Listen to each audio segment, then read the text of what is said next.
30 जनवरी 1933 इतिहास की एक ऐसी तारीख जिसने दुनिया का नक्शा ही बदल कर रख दिया, क्योंकि इसी दिन एडोल्फ हिटलर बना जर्मनी का चांसलर।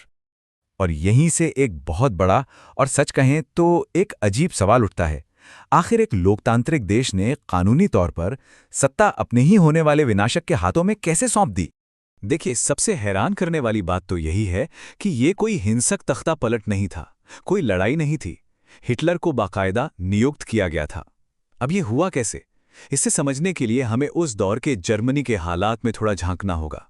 तो कहानी की शुरुआत होती है एक ऐसी नियुक्ति से जो बहुतों के लिए हैरान करने वाली थी, और यहीं से इस पूरे रहस्य की परतें खुलना शुरू होती हैं।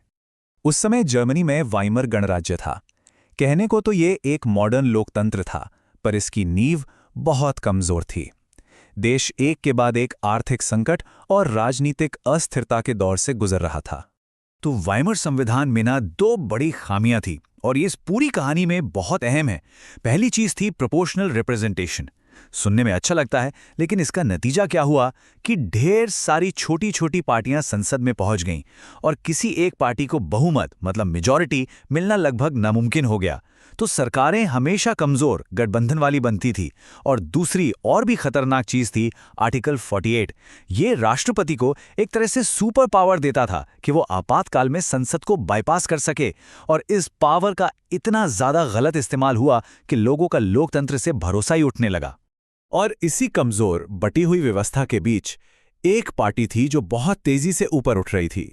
1923 में हिटलर ने जबरदस्ती सत्ता हथियाने की कोशिश की थी, लेकिन वो बुरी तरह फेल हो गया। जेल में उसे एक बात समझ आ गई, सत्ता सिस्टम को तोड़कर नहीं बल्कि सिस्टम का इस्तेमाल करके ही जीती जा सकती है। इसके बाद नाजी पार्टी का पूरा फोकस चुनाव जीतने पर हो गया। और ये नई रणनीति काम कर गई। जरा इस चार्ट को देखिए। सिर्फ 2 साल के अंदर 1930 में नाजी पार्टी को मिले थे 18% वोट, और जुलाई 1932 आते आते ये आंकड़ा बढ़कर लगभग 38% हो गया। वो संसद की सबसे बड़ी पार्टी बन गए। लेकिन क्यों? अचानक इतने सारे जर्मन लोगों ने नाजियों को वोट क्यों दिया? वजहें कई थीं। देश की अर्थव्यवस्था बिल्कुल चौपट हो चुकी थी। हिटलर एक जबरदस्त स्पीकर था। वो लोगों में एक नया जोश भर देता था। नाजी प्रोपेगेंडा ने राष्ट्रीय गौरव को जगाया और एक साझा दुश्मन का डर दिखाया। और सबसे बड़ी बात, लोगों का बाकी नेताओं से भरोसा पूरी तरह उठ चुका था। अब आते हैं साल 1932 पर, वो साल जब पर्दे के पीछे की राजनीति ने जर्मनी का भविष्य तय कर दिया। 1932 में राजनीतिक उथल-पुथल चरम पर थी। 84 साल के राष्ट्रपति हिंडनबर्ग देश को संभालने की कोशिश कर रहे थे, लेकिन चांसलर का पद तो जैसे एक म्यूजिकल चेयर बन गया था।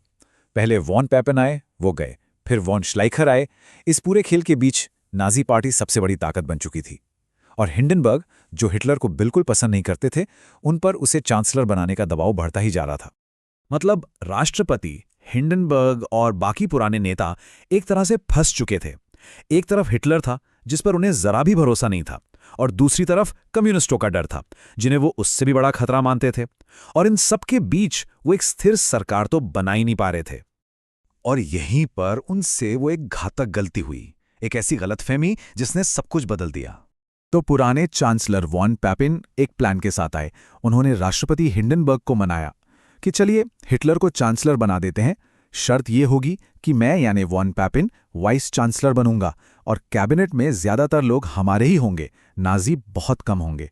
उनका सोचना क्या था कि वो हिटलर की लोकप्रियता को भुनाएंगे, लेकिन असली कंट्रोल पर्दे के पीछे से अपने हाथ में रखेंगे, उसे बस एक कठपुतली बनाकर रखेंगे। उन्हें पूरा यकीन था कि हिटलर उनकी मुट्ठी में है, और ये इतिहास की सबसे बड़ी और सबसे घातक गलतफहमियों में से एक साबित हुई। तो आखिर ये सब हुआ क्यों? इसकी कोई एक वजह नहीं थी, बल्कि ये कई चीजों का एक परफेक्ट स्टॉर्म था। चलिए इन सबको एक साथ रख कर देखते हैं। हिटलर चांसलर कैसे बना? 4 बड़ी वजहें थीं। हिटलर का अपना करिश्मा, देश का भयानक आर्थिक संकट, वाइमार संविधान की अपनी कमजोरियां, और आखिर में पुराने नेताओं की वो जानलेवा गलतफहमी कि वो हिटलर को कंट्रोल कर लेंगे। और इसका नतीजा क्या निकला? चांसलर बनने के 1 साल के अंदर ही हिटलर ने उन्हीं कानूनों का इस्तेमाल करके पूरे लोकतंत्र को ही खत्म कर दिया। उसने चांसलर और राष्ट्रपति की शक्तियों को एक में मिलाया और खुद को जर्मनी का इकलौता नेता फ्यूरर घोषित कर दिया। और ये कहानी हमें आज भी एक बहुत अहम सवाल पर सोचने के लिए मजबूर करती है। जब लोकतांत्रिक सिस्टम कमजोर पड़ते हैं तो इसका फायदा किसे होता है?